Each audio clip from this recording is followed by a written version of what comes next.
Hi,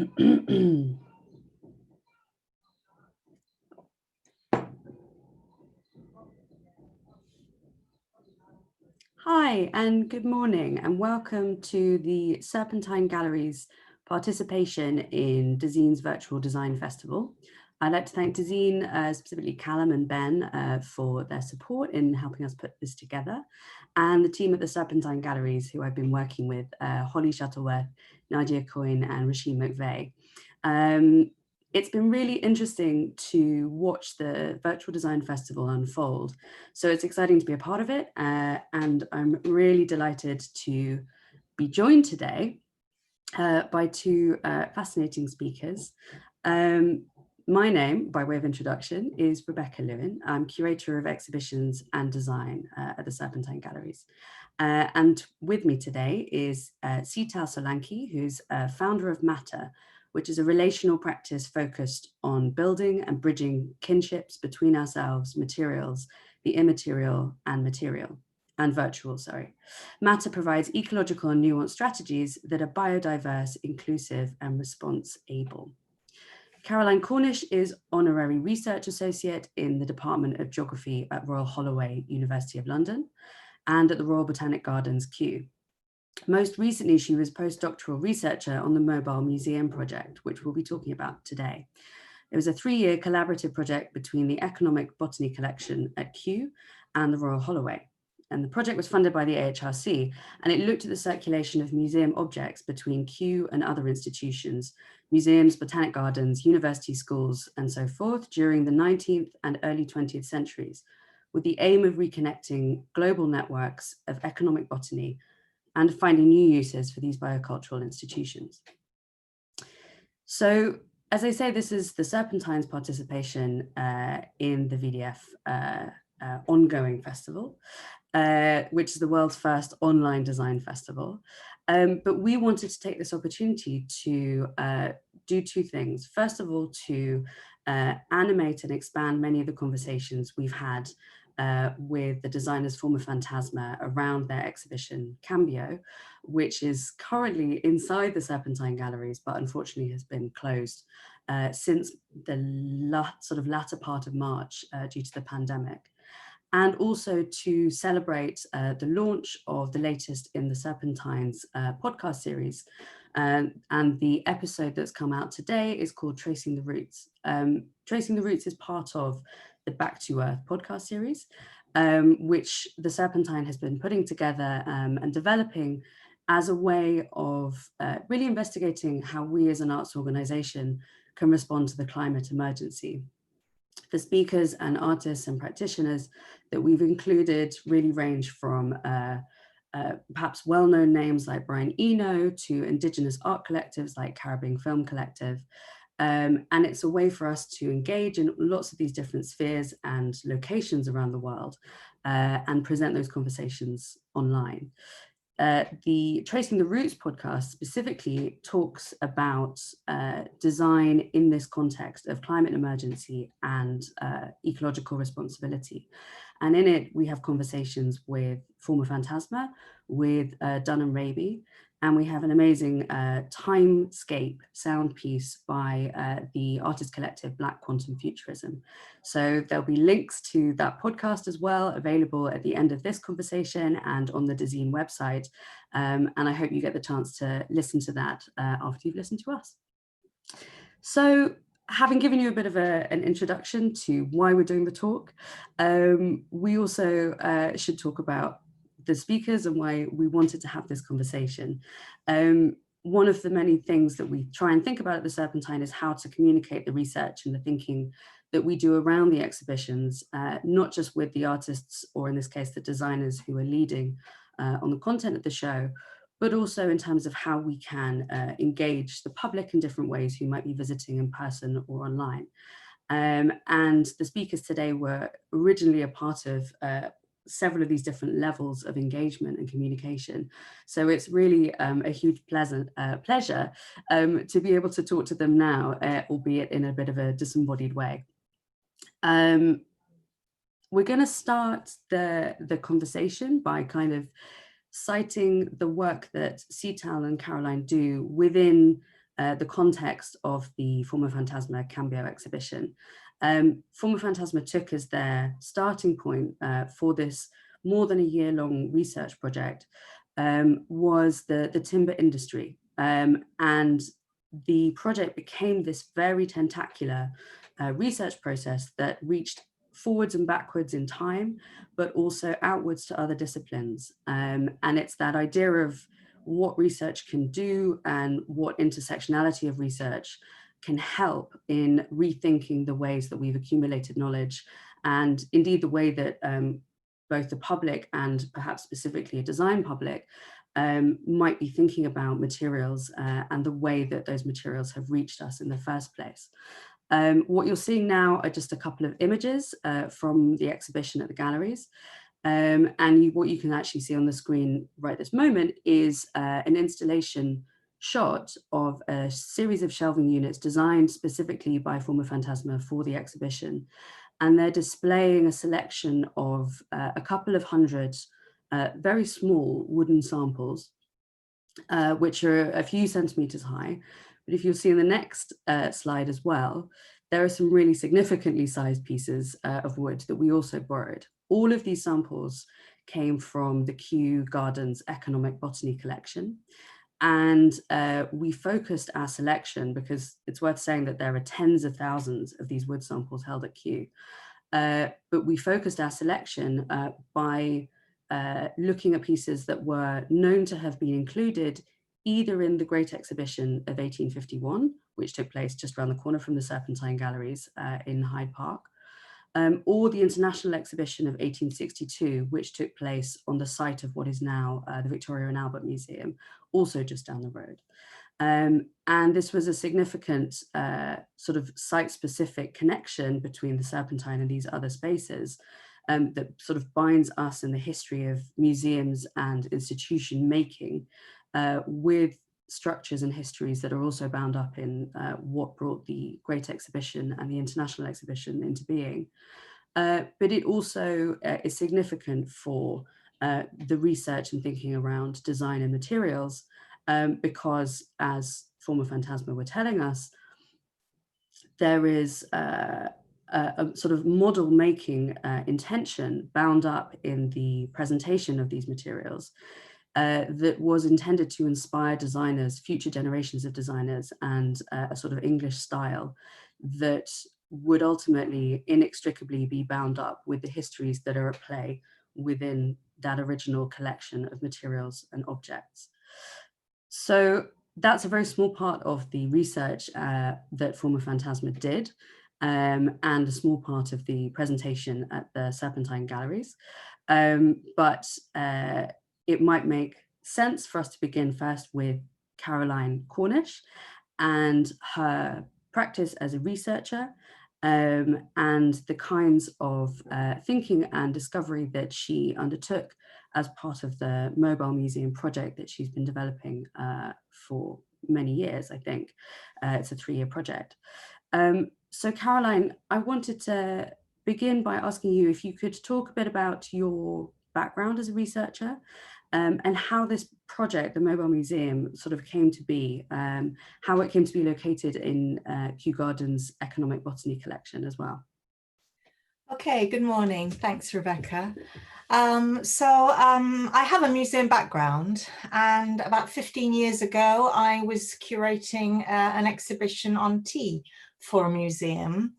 And I visited the Economic Botany collection at Kew with a view to looking at their collections of tea-related artifacts and perhaps organising a loan for the exhibition.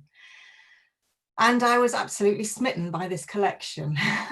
So it's a stored collection, not on public view currently. It's about 100,000 objects. They range from plant-based materials, so it's very much a collection of materials, including, as you've said, a lot of woods, through to artifacts, objects made from those sorts of materials. And in themselves, those artifacts range from floral wreaths found in ancient Egyptian tombs to a wooden propeller from a World War I aeroplane. So the the range of this collection is vast, and I've never seen anything quite like it. And it stayed with me because some years later I left museum practice to do a PhD on the history of the Museum of Economic Botany, which had once existed in the grounds of Kew and had been built to house this collection. That was the PhD project, and then the mobile museum project really came out of that. A PhD project answers certain questions, but it opens up a whole lot more, and got very interested in the course of the PhD on not so much all the objects that were coming into Kew and the fantastic collections that they were building there, but also all the objects they were sending out as gifts, as exchanges, in all kinds of different ways, thousands and thousands. And so the project over the last few years has really been looking at that outward circulation, where things went, why, what was that all about, what were the benefits of it, you know, how was knowledge produced, how were networks built. So that really brings me up, I think, to the present moment. Thank you. And I wondered if you could talk us through a little bit more about how that sort of set of knowledges were sort of teased out in the context of the Cambio project, because you very kindly did an interview along with the curator of the Economic Botany Collection, Mark Nesbitt, which featured in the catalogue that we made for Cambio, which I think there's that history of the Serpentine's proximity to these collections that I mentioned before is very much the way that you talked about the project and the things that you found out about in the Economic Botany Collection. I guess it's important to say that we were specific. I was focusing a lot on the woods, and the woods account for about 40% or more of the collection at Kew. And I was particularly interested in the history of this collection. Obviously, those interests intersected with the former Fantasma team, so that was great. They were keen to know the history of the woods so that they could choose, as you say, the right pieces for the exhibition.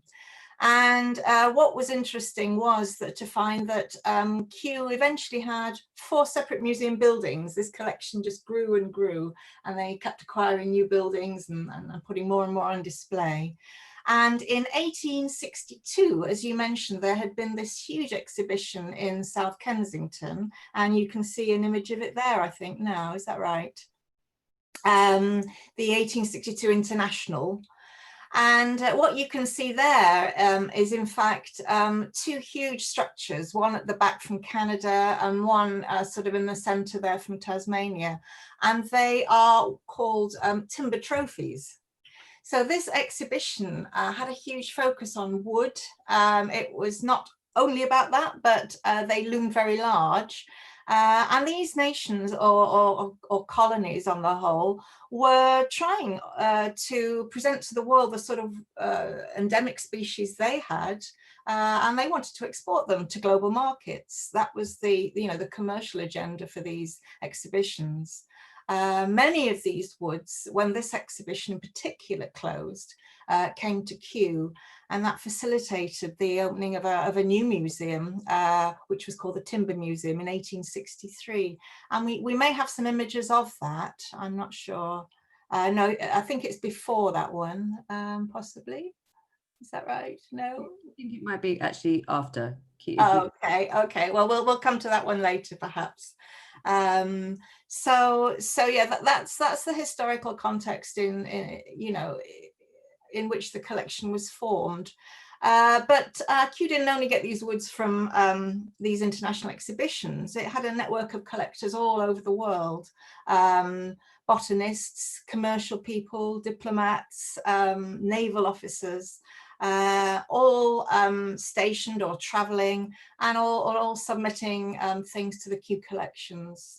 So to a large extent, the collections grew through those networks and sort of more institutional exchanges came in a little later.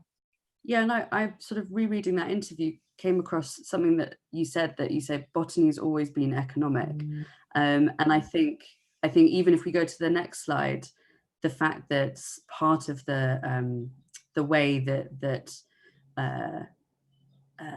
this collection kind of grew over time was very commercial in its end goals, but was also, that commerce was also bound up with what access those kinds of people, those kinds of collectors that you just mentioned, were also located in different parts of the British Empire. So it's also, it's an imperial process that we're looking at here.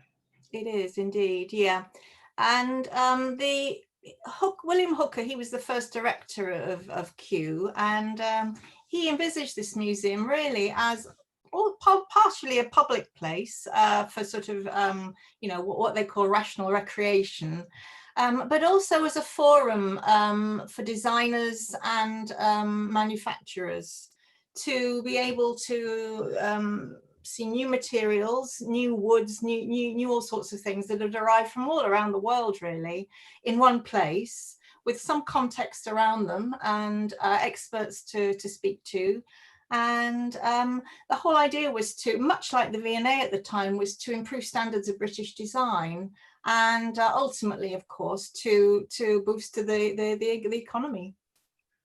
Absolutely. And I think there's I think we have an image of what Kew looks like now, or the economic botany collection at Kew looks like now, but there might be something else in between. Yeah, let's have a look. Yeah, this is we can talk about that. This is the collection nowadays. In fact, that picture was actually taken in the 1980s when the collection was moved into this environmentally controlled store, which is where you'll find it now. And you can see it's really, this is the woods section. It's really like a library of woods. It's arranged, because Kew's a botanical institution, it's arranged by botanically by plant family. But within that, it's fascinating to just walk along these shelves and read the labels and find out where they came from, what time, and who donated them. And here are some of my favorite objects in the collection, the walking sticks. And you know, we all think walking sticks these days are a little bit eccentric, but it was a huge industry in the 19th century when every gentleman had at least one, probably a whole set for different occasions. And the director at Kew worked very closely. He's thought to be quite unusual in the way he worked very closely with industrialists. You know, men of science in those days were not accustomed to building these more commercial networks, but William Hooker embraced this idea. And these people, of course, sent him fantastic specimens. And it worked in two ways. So when a new material would arrive at Kew, a new tree, a new piece of wood, for example, he would send it out to some of these people for them to test its commercial possibilities, how it performed in the lab and on the factory floor. And I think it's fascinating, perhaps if we end on that slide that we skipped over, just to talk about what's happening on the other side of this process of collecting and collating materials for commercial uses and for a commercial use that could be then redistributed globally, is the importance of thinking about the source material and the origin, which we'll go on, I think, to talk about altogether. But it was really fascinating as we started selecting samples to include in the exhibition. The kinds of information that's included on the labels, even of each of these small pieces of wood, that some of them do include that kind of local knowledge that's obviously been brought with and noted down by the person that's collected the piece, but also that there's knowledge in the exhibition on one of the samples of extinction of certain species. I think it's a green ebony that we have in the show that's got a label from the 1860s saying already extinct. And that knowledge goes back a lot further than the 19th century about the impact of this trade. Yeah, it does. So I think, you know, at the time, we're talking about early 19th century in the case of Kew, timber extraction was literally that, you know, it was chopping down trees and not replenishing them. And Britain had done this centuries before to its own forests, particularly for, you know, things like building ships for the Navy and so forth. And so with its colonies, it suddenly had new resources to take from. And there was no question, a sense initially of the idea that this would just go on forever. These were endless resources. What you're seeing here actually is in Malaysia, and it's 1920, and it's forest land. You can just see in the foreground there some vegetation, but it's forest land that's being cleared to put in a rubber plantation.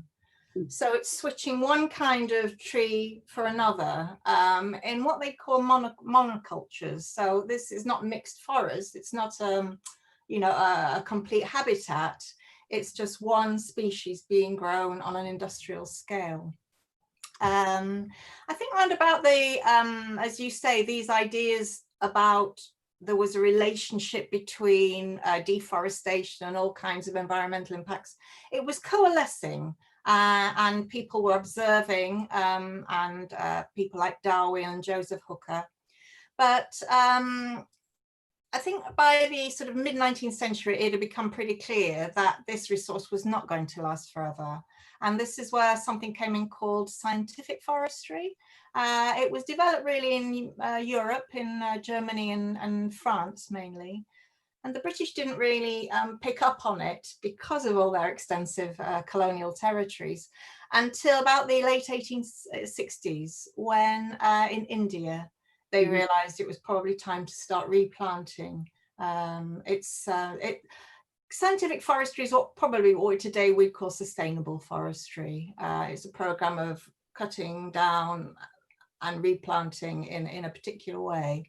And to do that, but the British had very little expertise, so they brought in German expertise to set up that operation in India. Well, it's really interesting that there's that exchange of knowledge, but also that as I say, that there is this awareness that reaches back so much further than we might think today. Yeah. And also that those decisions and the ideas around what could be sustainable as opposed to what is known to not be sustainable, yeah. We've been so slow to arrive at. Yeah. And changes have been made that they perhaps have never been quite enough. But I wanted to sort of turn to Seetal, and given all of that history and that those sets of awareness and your interest in materials and material relationships, if you could talk a bit more about your practice and the thinking that you apply when you are going about beginning a project. Yes, of course. Hey, everyone. Thank you so much for having me here.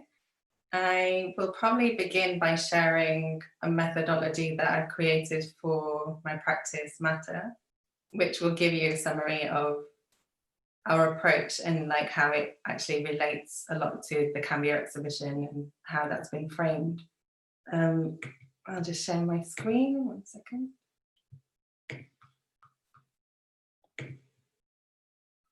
Is that all good? Does everyone see that? Yeah. Okay, so this is like a 12-step methodology. I know it seems quite excessive, but this is in order for us to be able to like almost, it's like looking at a 12-step program like in AA, for example, like an addiction. So we have all been very addicted to consuming. And this has been through our material consumption of goods all around the world. And that has been at the rate in which materials can actually operate in. And because we're always assuming that every single material is meant for mass production or mass consumption, and all materials aren't meant for that. So this sort of process or framework or methodology or program of sorts allows you to think about alternative methods, alternative frameworks or perspectives, basically. So I'll just take you through that. So initially, there's an initiation that happens before you arrive here. And once you've gone through that initiation process of figuring out what it is you're questioning or wanting to address, you will focus on a particular material or a body of materials, which then helps you reorient the, understand the immaterial qualities of that as well, which is more spiritual, I would say, and the sort of value systems, I think, that are hidden. And then the virtual space as well, and that sort of connects to that. So materials, immaterial and virtual is the first sort of quarter. And then we're focusing on what the individual's role is within that first. And by understanding the individual's role, you understand then how you can operate within a community or a society and what you can contribute to that as well. And then once you understand your role in a community or society, you then understand what that means for the planet and how that kind of has a relationship with the planet. And then that helps you reorient your mindset and then behavior and then mechanisms, which I use mechanisms instead of systems, basically. So then we can operate in pluralities. So I call this dimensions, which is time, and then spectrums on multiple scales, and then landscapes I refer to as futures. So everything allows it to have alternative possibilities, alternatives in general, and multiples as well as plurality. So we're not really operating in this universal way or a dominant way. It allows for difference, basically. So that's the whole sort of structure of it all. And therefore it helps us reorient the mindset, behavior, mechanisms, and builds a body of tools for alignment, basically. And that you end up with like a constitution of sorts. So once you end up with a constitution, you therefore allow yourselves to navigate through that journey, basically. And you can then return to it as well once you have another question, for example. And ultimately, it's in order to do this, to try and leave the earth a better place than when you arrived, ultimately. So I can stop sharing my screen. So yeah, that's ultimately the way in which we operate, and with any type of project, any scale, or with any organization or individual even. So I think a lot of it is about reframing ourselves first and then orienting that in a way we understand how we can operate in the world again with a planet-centric viewpoint on it.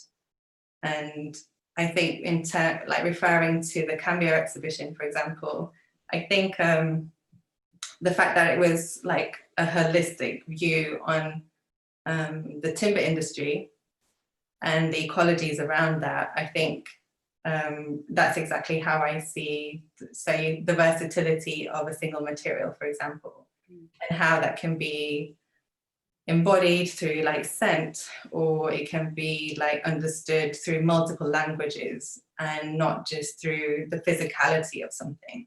So the physical nature of timber is obviously known in so many different ways, but the way that we understand materiality can be understood through the inherent intelligence that the material might have. For example, wood is incredibly smart, and it doesn't have like digital technology attached to it. And I don't mean like intelligence in that form, but an intelligence that it says to us, oh, I'm actually quite flexible here, so maybe you can use me in this way or work with me in this way, or I'm actually antibacterial and I can, you know, protect you in some other ways. And these sorts of characteristics that are inherent in a lot of materials need to be more sort of, we need to listen to materials basically more so than we are doing. And I think the Cambio exhibition has addressed that in lots of different ways because it's been expressed through different senses ultimately. I mean, so much there that I want to ask you about. I'm going to try and remember my question. Just to begin on your last point, that idea of listening to materials feels like it requires maybe greater variety of knowledge and skills, and even layers of information that need to be sought out by the person that's using the material than maybe we're accustomed to, or that we've traditionally kind of understood a material to be useful only in as much as it's uniform. And I wondered, you know, does that mean that every material, every project, every situation simply requires greater engagement and greater understanding with what it is that's sort of at the heart of the research?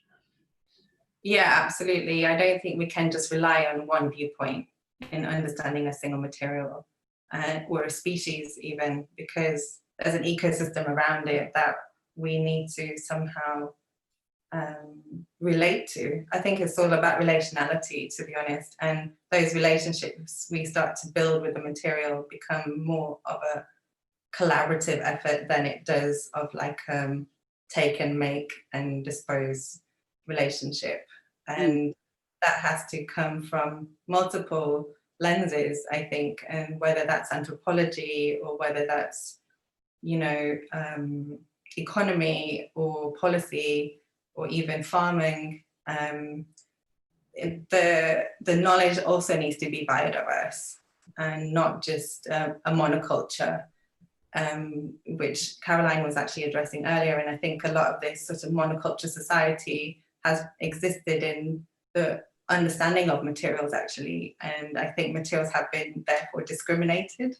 And I think there's a lot of material discrimination through overspecification in the way that we sort of understand it through this sort of capitalistic model that we operate in, because we have named materials in such a way that we only experts actually understand them, and therefore how we use them are resources. We call them resources, and they shouldn't necessarily be just for us, like humans. They actually operate in a wider network and a wider society than just the human society. So we have to really acknowledge that, and like it's not only a relationship to the material, but it's also like to the planet. So like it's multiple layers, like I was showing you all before, in terms of like the individual, the community, and the planet. And I think that sort of relationality or relationships we need to start building are kinships, actually. And that has to come from multiple viewpoints and perspectives, and not just at the mass scale. It also needs to come from a micro one as well. Beautifully put. Completely. And I think that's a good moment for us to sort of go back to that question that was brought up in when I was talking with Caroline about this relationship between material choices and this sort of gradual inscription of certain materials, and therefore monocultures, into, on the one hand, the way that design and products are made and distributed and consumed, but then also how the impact of that on the landscapes that might be quite a long way from the point of consumption of that object they're having equal weighting and equal impacts, but they're completely separated by time and space. And I wondered, Caroline, if there was information that you had discovered over the course of your research that pointed to those connections, or if over the course of these collections being put together, that there was perhaps less knowledge or information being shared about the origin of materials, or the impact of these decisions. Or in fact, there was more, but perhaps, as we were saying before, not quite enough was done to respond to that. Yeah, I think, I mean, there were people who were making these connections. I think, you know, even Joseph Hooker in the 1860s had visited St. Helena, where that that piece of ebony came from, and St. Helena was an island that had been completely desiccated, literally, by various waves of colonialism, different nations colonizing it in turn and settling it. And I think he made the connection at that point between deforestation and climate change. And similarly, I think, you know, as I say, people like Darwin were starting to understand it. Before them, German scientists like Humboldt equally were looking at complete environments, what we now call ecosystems, and realizing, as Seetal was saying, you know, you need that diversity. You know, there will be issues if you just stick to monocultures. You wipe out the ecosystems, you limit the number of species. So I think that there was a very dawning awareness, but I don't think it was an orchestrated movement. And it wasn't a really consolidated body of knowledge that could move the thing forward. As I say, in Europe, they had got onto it earlier, partly because they were less reliant on colonial territories in some ways, particularly in Germany, and they had to think of ways of you know, reviving their own forests too. But in terms of Indigenous knowledge, I think it's worth sort of talking a little bit about that. So even in the imperial era, you know, people like the people at Kew and the people who were collecting on their behalf, they wanted to know all about Indigenous knowledge. But again, perhaps the emphasis was quite different. It was more about this extractive element, because if they observed how local people used these materials, they could then take that and apply it to a more industrial model. So I think it's hard to talk in absolute terms. A lot of people were anthropologists out there, or proto-anthropologists. So they started collecting plants, but they became much more interested in people. And you know, were interested in various ways in how local people used their natural resources and the knowledge and the mythologies around those resources. But at the same time, there was this huge commercial endeavor that was, you know, like a juggernaut, just moving forward all the time. I think it's worth saying also that image that we just saw of the land cleared for rubber plantation was shown in the Kew Museum at one point, but shown as a picture of progress. So, you know, the idea that this is how, you know, this is the rubber industry. You know, it's bringing affordable rubber, it's bringing wealth, it's changing the lives of people everywhere. So, you know, it was the same knowledge they were interested in, but you know, differently framed. And now at Kew, there are lots of moves and research going on to reconnect some of the things in the collection with the source communities, bring those communities in to share that knowledge, make them digitally available or out for loan, or all kinds of initiatives. And a lot of, as you say, Indigenous knowledge is contained even on those little labels. So often the first thing that will appear on the label is the local name. And that was important because how were they to communicate with local people to you know, trade if they didn't know the local names of these woods and these trees? So yeah, I think nowadays, you know, obviously things are very different. The emphasis has changed much more to being interested in the relationship between people and plants and sharing knowledge, and not this extraction model. And yeah, there's a lot of interesting initiatives now going on, it has to be said. I wondered, Seetal, how you've approached the process of working, particularly perhaps more in the kind of consultancy part of your practice, with existing, let's say, corporate entities, corporate bodies, to apply the approach that you just sort of talked us through, and what that means for them, not just in the process of making a single product that they're perhaps used to making, but then also really reassessing their own infrastructure and the way that that feeds out through the resource and labor that's perhaps otherwise hidden from the consumer and the end product. Yeah, absolutely. I think actually following on from what Caroline was discussing just now, it leads to this question that you just asked me, Rebecca, because I think it is a lot about value systems. Basically, the value systems in which we operate in are very extractive and meant for human consumption and not anyone else. And these value systems are about economic growth more than anything. And this idea of growth and progress and has been like for the longest time meant for human society, and therefore has impacted the way that the planet is operating, and actually now is telling us off.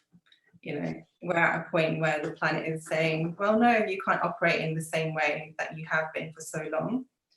And therefore we need to understand alternative value systems and not sort of be beholden to something that's about economy. We need to think about care, respect, and love, and all of these sorts of foundational principles that actually keep us together as a society and have this sort of relationship, not just with ourselves, but other humans and other species. And we need to start to understand each other.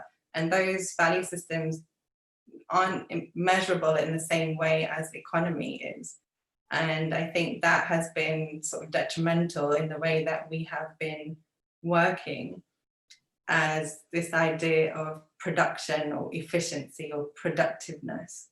And what we see as productive is, and success has been measured against economic value.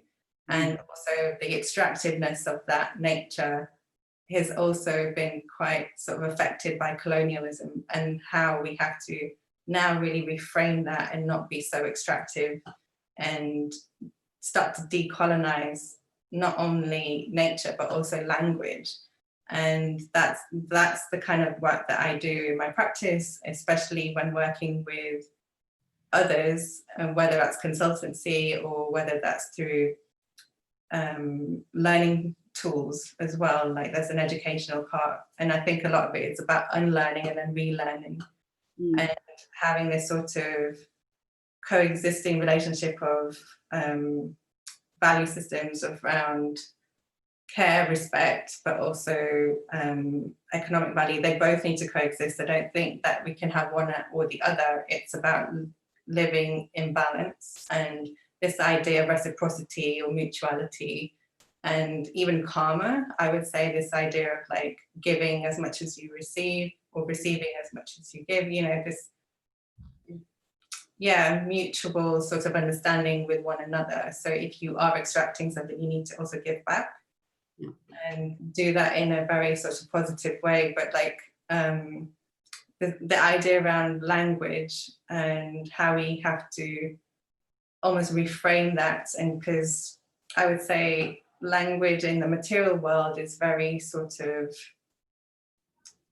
noun based rather than like adjectives or like descriptive or emotional even. And a lot of that is through colonialism, I would say, because it's meant, oh, you know, we understand this material as being wood or metal or plastic, and therefore it's good for this, this, and this, and therefore we can produce at this rate, and therefore we can, you know, mass consume and produce. And by naming those materials in such a way, we haven't really understood their characteristics, their behaviors, their emotional qualities, the immaterialities. Like Indigenous cultures do that because they have so much intuition. They live with the land, and the way that they have like passed on knowledge through generations has been orally a lot of the time, not necessarily written or the way that a lot of, say, Western society validates knowledge. Mm. And I think this idea of oral history is something that's quite intuitive as well. And intuition is something that isn't measurable in the same way, but we need to definitely start to listen to ourselves and the materials, because they're way more intelligent than we are, and they will outlive us actually as a species. So we need to be, just very mindful of the way that we work with one another. But I think we need to move away from this sort of noun-based categorization system, because in material libraries generally, textiles just get pigeonholed into one box, and textiles are made from so many materials, it's unbelievable. You can have textiles made from cellulose, which is actually made from part of a tree, but then you can have it made from recycled plastic or all sorts of things, and they have so many different qualities and behaviors and uses and applications, the origins of them even. You just can't put it into one box, and it's being really judgmental, basically. Like, we can't judge a material just because it's a textile. It actually has its own identity, and we need to understand that by understanding how the material functions and feels, because that's also the way that we design. And materials have really been like modeled on these principles where form and function has been the main sort of driving force, and a human-centered approach as well. So materials end up getting sort of tacked on at the end of the design process, and therefore it's an afterthought. But we really need to lead with the material, and that's exactly what I do in my practice. And if we lead with the material, the outcomes become more considered, it becomes more respected, there's very little waste probably at the end of it, and more meaningful ultimately. So you start to have that relationship with it a lot more throughout the whole journey of it. Thank you. I mean, that idea of this noun, how the noun has led in Western knowledge systems, and the fact that naming also creates a distance that allows for other things to happen that maybe are harder to carry out when you are being with something as opposed to doing something to a thing which is over there, which has been named already. There's so much in that kind of speaks to the bigger infrastructure and the kind of bigger set of politics and power structures that are behind everything that we've been talking about today. I just think that's a brilliant way to frame it. I'm aware. Oh no. Yeah, sorry. Can I just add to that, saying, like, with nouns, it does distance us from the material even further, because only experts can understand that, and actually not everybody has that knowledge to understand a certain type of wood or a certain type of material, because you need to understand what those materials do. You have to have the pre-existing knowledge to understand them. Whereas we need materials to be more accessible to everybody to have that relationship. So I think there is this kind of shift that we have to do to make materials more relatable and accessible in order to reframe our relationship with them, which then reframes our relationship to the planet as well. Completely. I'm aware that we're running short on time, so I'm going to switch to a couple of questions that have come in from people watching. To begin with, from Kristen, has the past period changed art endeavours or flux of artistic style changes as much as it has the markets and buying? Are you tagging the periods of COVID art as a movement? I mean, from my perspective within an art institution, it's very hard to say.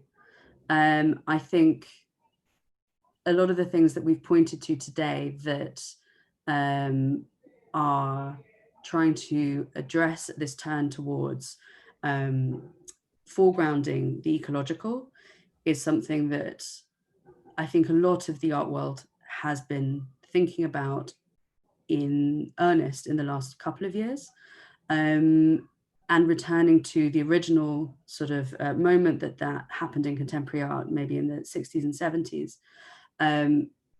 But again, it's really at this moment of crisis, in the same way that sustainable forestry or sustainable use of materials at large and globally has also come at this point of crisis. So I think there's certainly an awareness that we are at the point of needing to act as it has become too late not to act, in terms of, and I think that all of those ecological concerns are very much inextricably bound up with this moment and how COVID has come to affect all of us.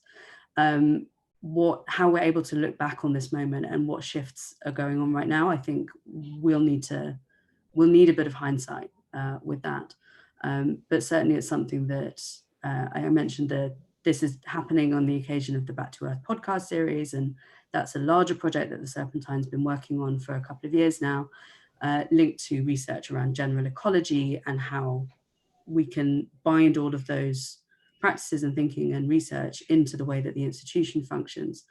So it's happening, the thinking is fermenting, but how we, there's a slide to remind everyone about the podcast, but about how we go around starting with the point that all of these concerns are so urgent, before we then segue out into and get connected with other disciplines in the way even that this conversation is happening as well.